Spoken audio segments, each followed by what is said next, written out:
Je ne connais pas tout le monde, donc pour ceux qui ne me connaissent pas, je suis Hermine Luneau et voici Olivier Corchia.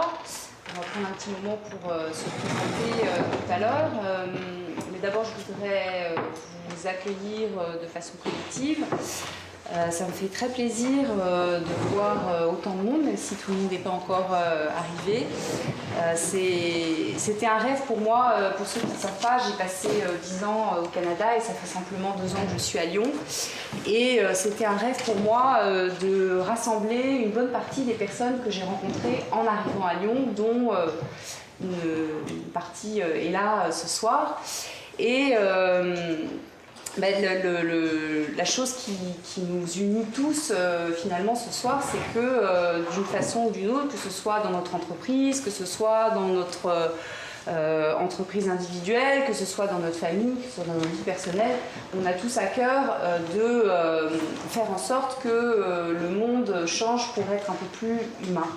Et donc c'est vraiment d'autant plus réjouissant pour moi d'être arrivée à vous rassembler ici ce soir pour vous parler d'un outil particulier qui s'appelle la méthode Persona qui, vous allez le découvrir, va nous permettre d'aller dans le sens de justement ce qui nous unit.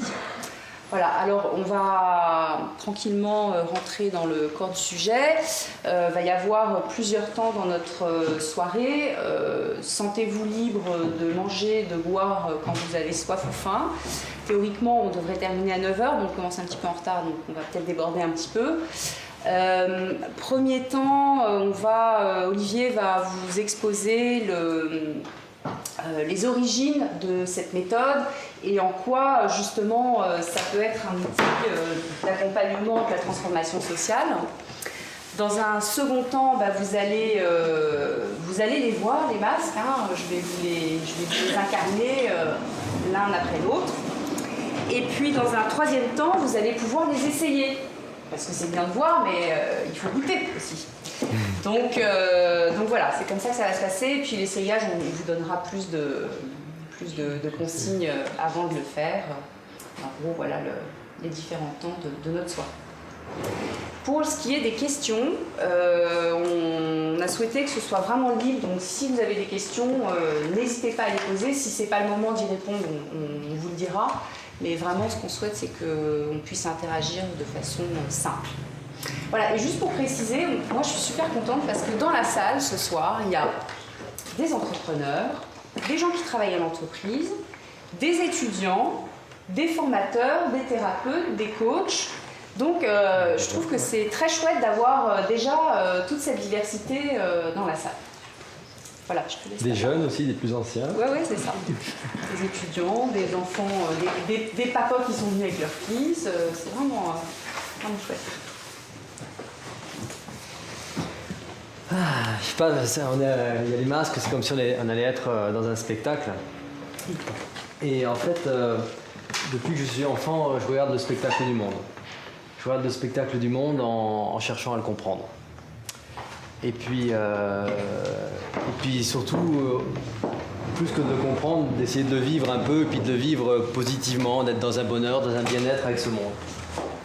Alors, ça a sûrement fait ce besoin, ce désir d'enfant, ça a sûrement fait le métier que je fais, qui est un métier, alors j'interviens dans les organisations, beaucoup dans les entreprises, je suis formateur, j'enseigne à des coachs, etc.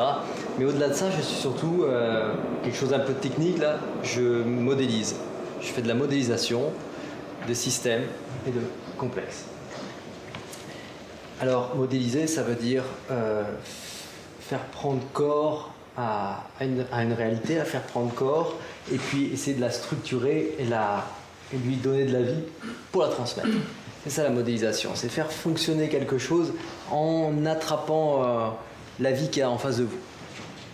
Puis, ce qui est vraiment intéressant, c'est que c'est systémique, hein, c'est-à-dire que quand on essaye de travailler quelque chose, ça ne marche pas tout seul, ça marche entouré d'un environnement avec des liens. Donc si vous essayez de modéliser une personne ou de modéliser une personnalité, elle ne marche pas toute seule, elle est dans tout un entourage, qu'il soit social, familial, d'organisation.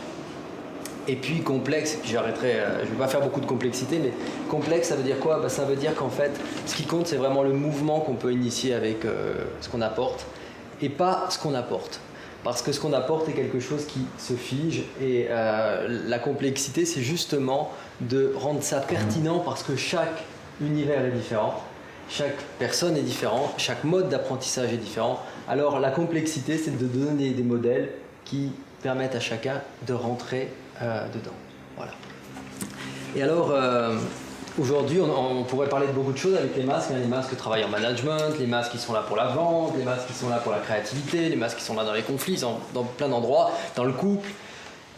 Ce soir, on parle de la transformation sociale.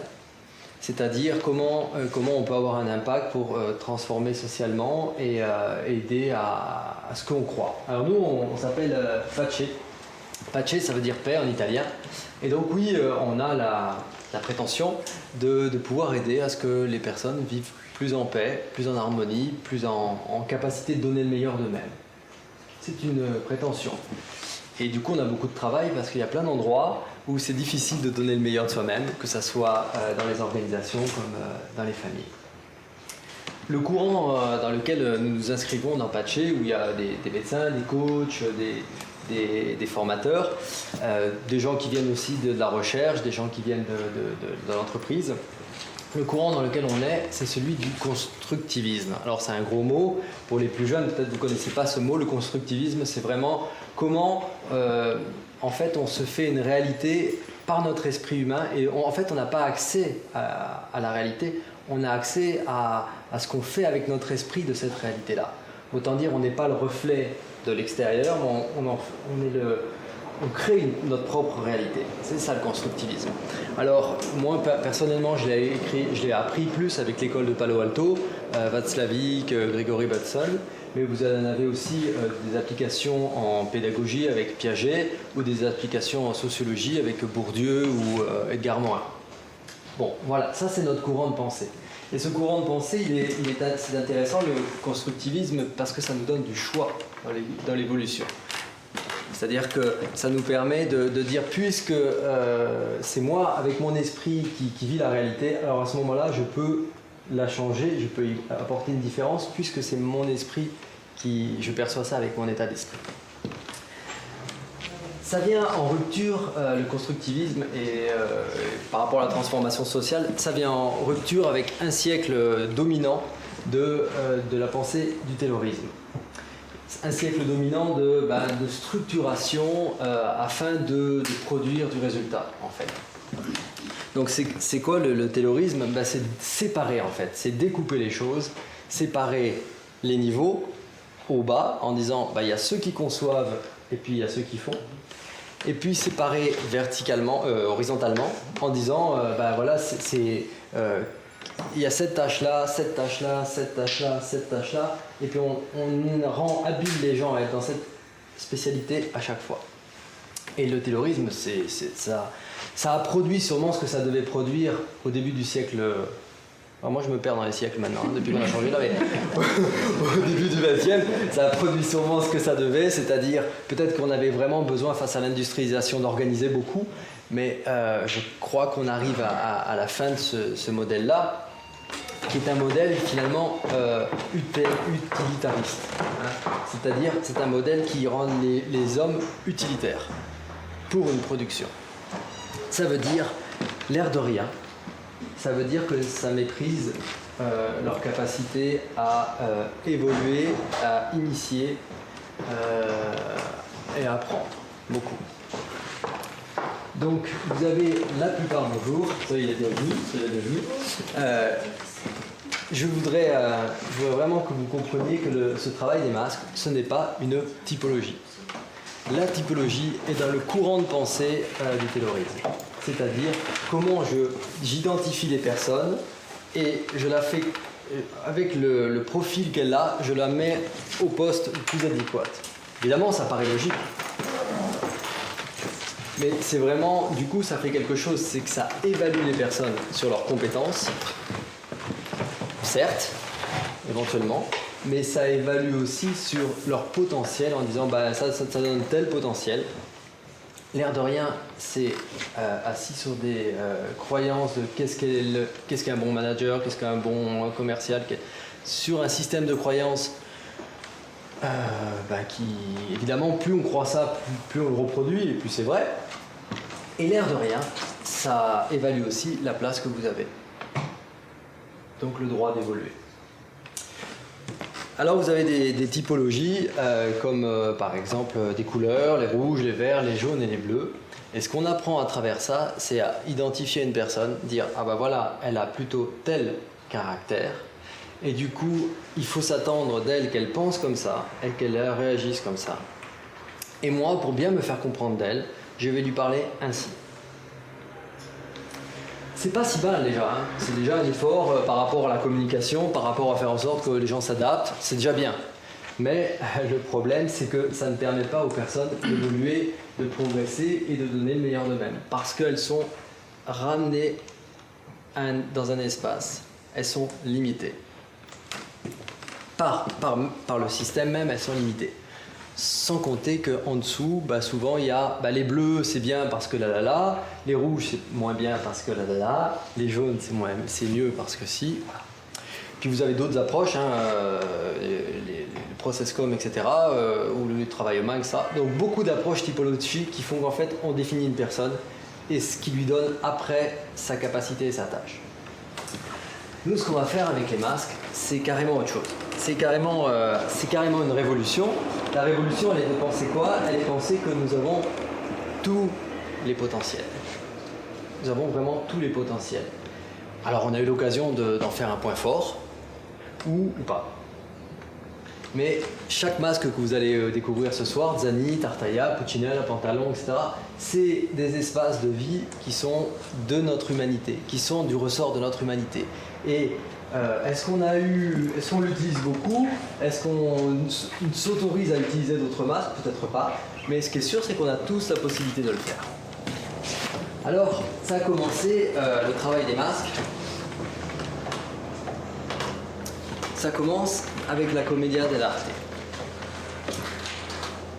La Commedia dell'arte, c'est un travail de modélisation qui est ancien, qui est du 15e, qui est du 16e, où en fait il y a des personnages qui socialement sont très marqués, parce que la société de l'époque était très marquée par un déterminisme.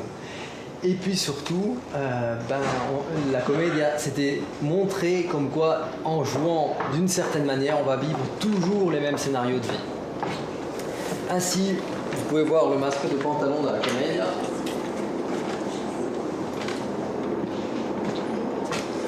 C'est installé un masque de pouvoir, de puissance, de force, un petit peu de fermeture.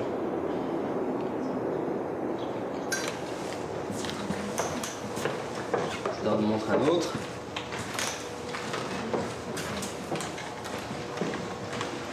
Le masque d'Arlequin. Là, ça peut vous amener à faire des facéties, à être insaisissable, de pouvoir préparer un coup et de déjà s'en aller. Enfin, vous voyez, difficile à suivre pour une caméra.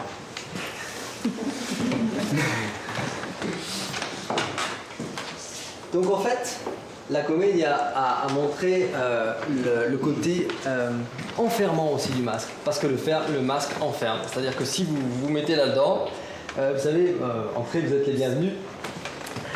Entrez,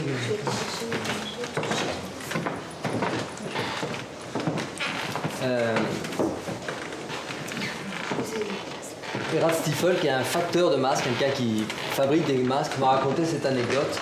Une fois, il est venu des balinais, des danseurs balinais, vous savez, ceux qui font des gestes comme ça.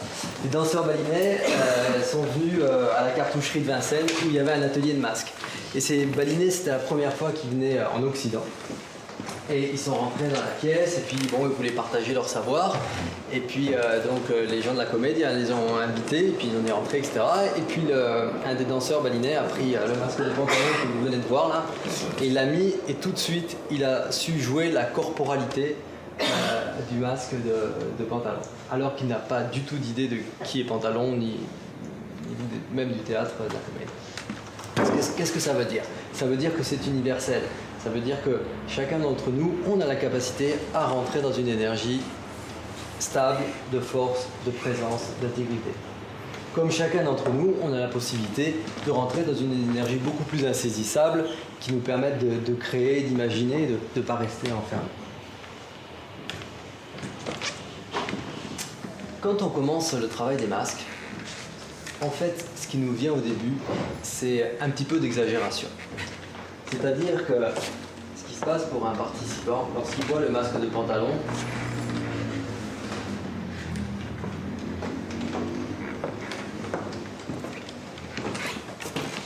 il a tendance à le voir un peu plus noir qu'il n'est. Parce qu'en fait, lorsqu'on a une difficulté avec un masque, c'est qu'on l'a cartographié, on l'a mémorisé dans une expérience négative. Et comme je vous disais, notre esprit réinvente à chaque fois la réalité, mais à partir d'une connaissance qu'on acquiert par l'expérience. Et en fait, ce qui se passe, c'est que on ne fait que valider le fait que Pantalon, c'est pas un gars rigolo, quoi.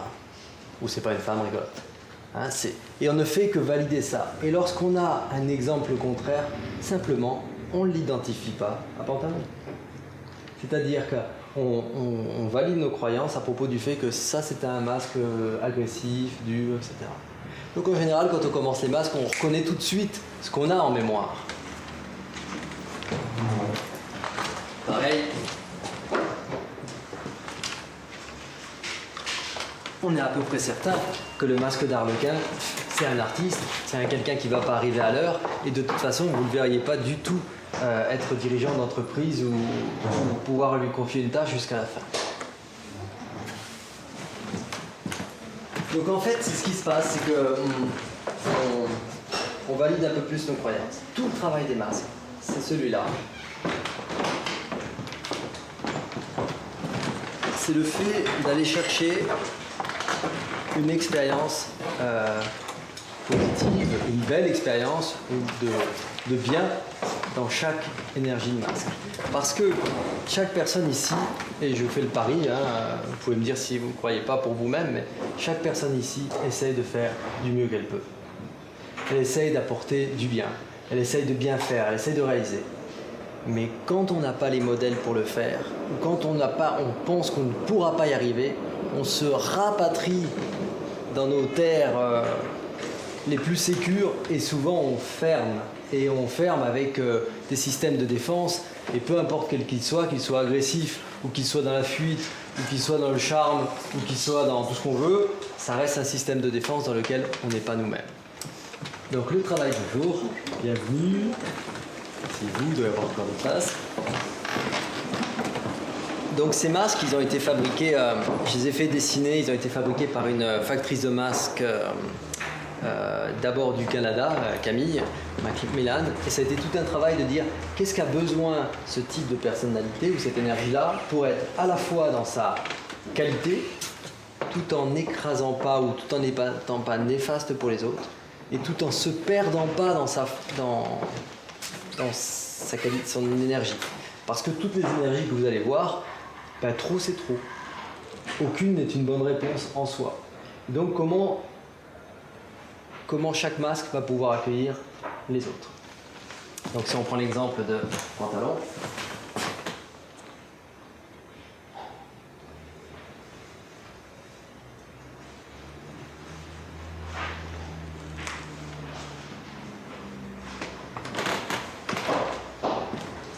je me suis pas bien mis, j'ai pas vu si... je le sentais.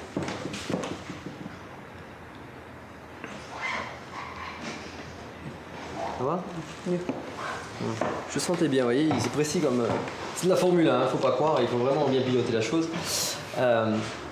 Voilà, chaque personne ici a la possibilité de trouver un espace où elle se fait respecter, où elle peut être claire dans ce qu'elle dit, où elle peut être déterminée, où elle peut défendre son territoire sans pour autant écraser les autres. On a besoin de cette énergie-là. Dans un système ici, on a besoin de cette énergie-là. On a besoin de gens qui gardent, qui soient gardiens, qui soient sécures comme ça.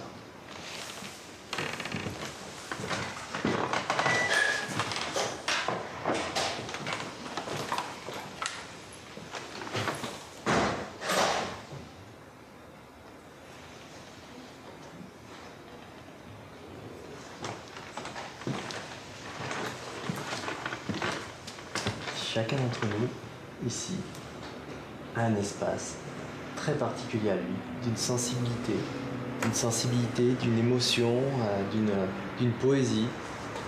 Chacun ici a ça. C'est pas obligatoirement être foufou, c'est pas... Hein, je sais bien qu'on a tendance parfois à vouloir avoir des garde-fous. Hein, c'est pas être fou que de vivre les choses de manière très sensible, avec des hauts et des bas, en cherchant des espaces différents où on mélange les choses. Voilà. C'est une création, comme une composition qu'on peut faire dans un masque d'Arlequin. Donc, le travail des masques, apprendre les masques, c'est finalement très rapide parce que, comme je vous disais, c'est universel. On retrouve tous ça. Après, la différence, c'est dans l'intensité. L'intensité, on n'a pas tous le même Arlequin aussi fort. On n'a pas tous...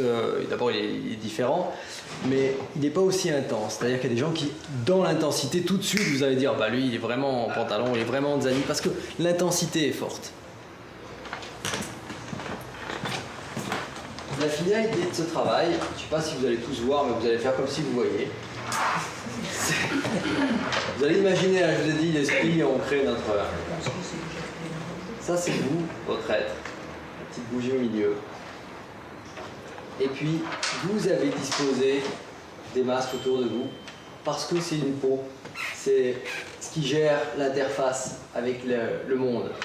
Alors, vous avez peut-être mis, je mets en noir le masque de pantalon devant, parce que comme ça vous permet tout de suite de faire savoir qui vous êtes. Vous avez peut-être mis votre chaleur, votre côté convivial, zani, derrière, parce que c'est tellement beau que vous avez peur qu'on le froisse. Vous avez peut-être mis le charme et la séduction et aussi une forme de finesse, comme ça ici sur votre gauche, comme une manière d'emmener les choses et d'apporter de la beauté. Vous avez peut-être structuré ça avec toute une démarche bien pragmatique, bien réaliste, efficiente.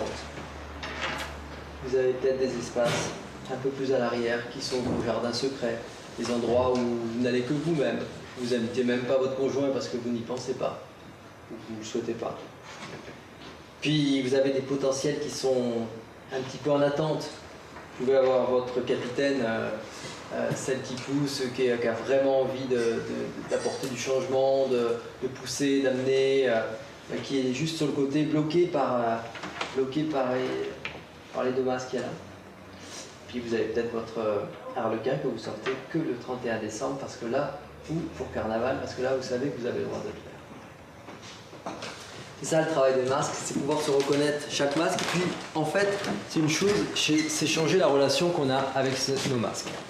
Commencer à les aimer et à avoir du plaisir, du bien-être. Vous voyez, comme moi, aujourd'hui, je suis arrivé devant vous, mais j'ai ma partie de zani, de cœur qui est vraiment contente de rencontrer des personnes.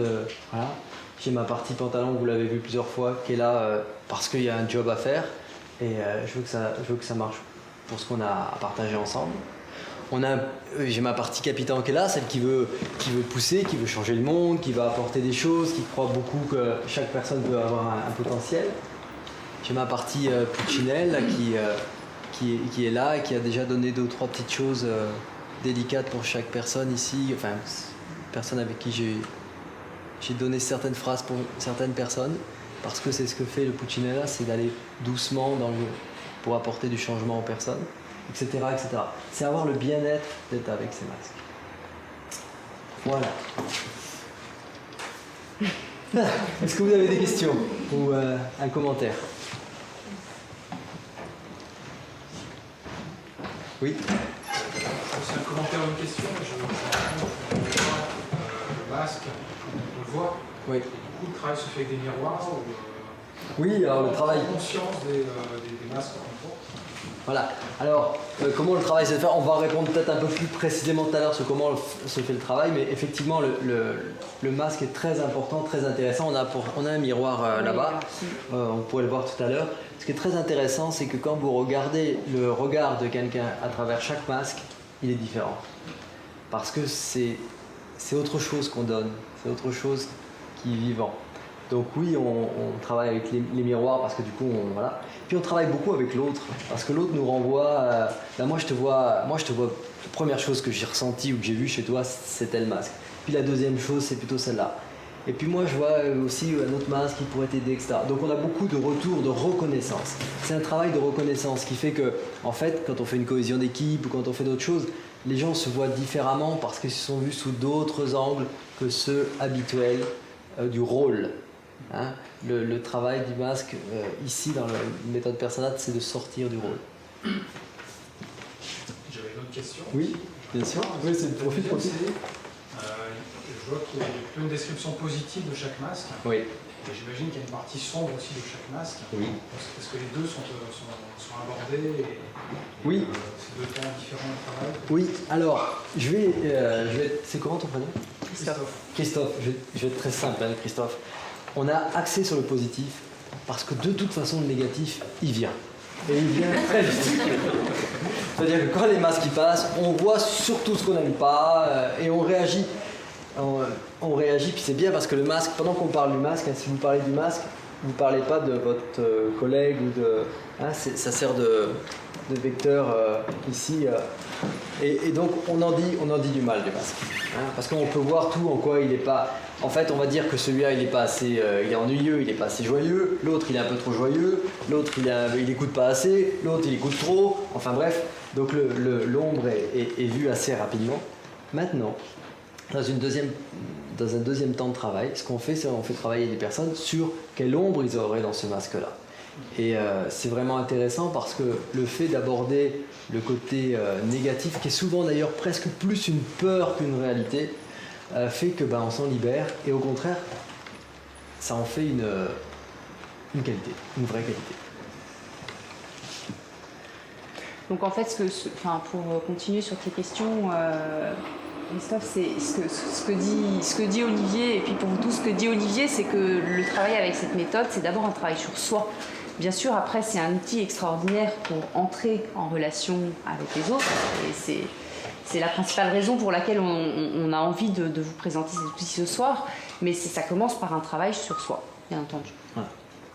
Et notre objectif ce soir, et puis ça, je pense que c'est toi qui vas prendre la suite pour ça, c'est plutôt, à la rigueur, c'est pas que vous travaillez les masques, hein, c'est plutôt que ça révèle chez vous, ça réveille chez vous des masques qui étaient simplement latents, endormis, et que peut-être vous mettiez un petit peu plus en repos. Certains que vous utilisez trop, ils sont fatigués, ils sont tout le temps à l'ouvrage, ils ont droit à des vacances.